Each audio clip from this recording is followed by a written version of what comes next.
seas, drifts, and directions. Because within infinite myths lies an eternal truth. Who sees it all? Varun has but 1,000 eyes, Indra 100, you and I only 2. Devdutt Pattanaik.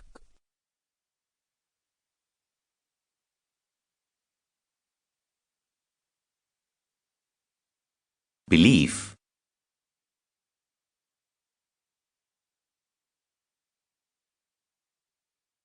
Chapter 1. What are Vedic values or the Indian ethos of Hindus?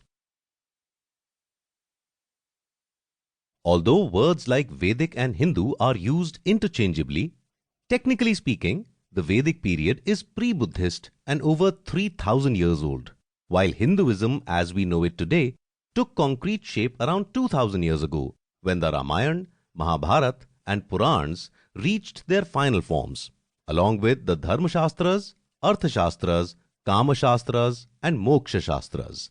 Bhakti peaked only 1,000 years ago.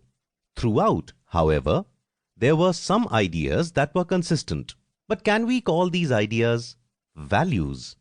The concept of universal values, which we find in the corporate world too, comes to us from Abrahamic mythology, where the God of Abraham puts down a set of rules and values, commandments, about how humans are supposed to conduct their lives. These rules and values are transmitted by messengers known as prophets. They are meant for all humans. For Abrahamic mythology believes everyone is equal before God, and hence his rules and values apply equally to all. However, few people agree on what the correct set of rules and values are. This disagreement leads to fights between Jews, Muslims, and Christians.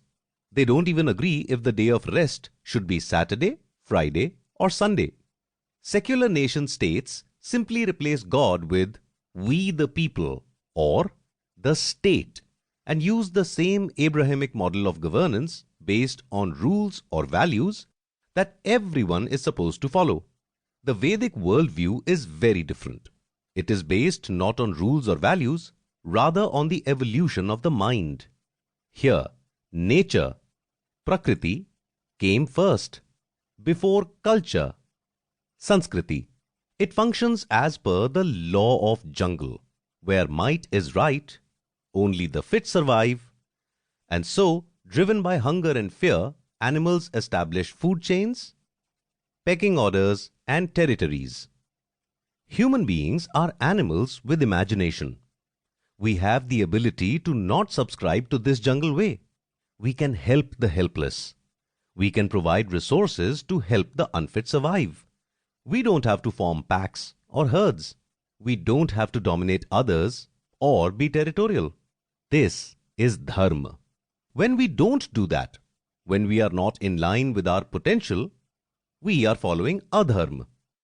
Humans have the ability to think of others, par atma, and so can reach the infinite divine, param atma, beyond the self, jeev atma. When we do that, we are in line with our potential. We are evolving. As we study the transformation of Hinduism over 3,000 years, from Vedic to Puranic times, we notice an obsession with concepts such as infinity, anant, diversity, anek, and impermanence, anitya.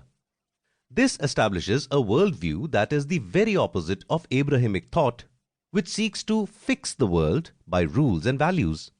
In the Hindu world, everyone's context is different. Everyone's needs, wants, hungers, and fears are different. All values and rules change with space, sthan, time, kal, and people, patra. Since Abrahamic mythology values equality, it values homogeneity over heterogeneity. Hindu mythology values diversity and so appreciates that there cannot be one set of rules or values in a plural world. Also, Hindu mythology factors in dynamism, the idea that everything changes over time. That is why in the Ramayana we have a rule following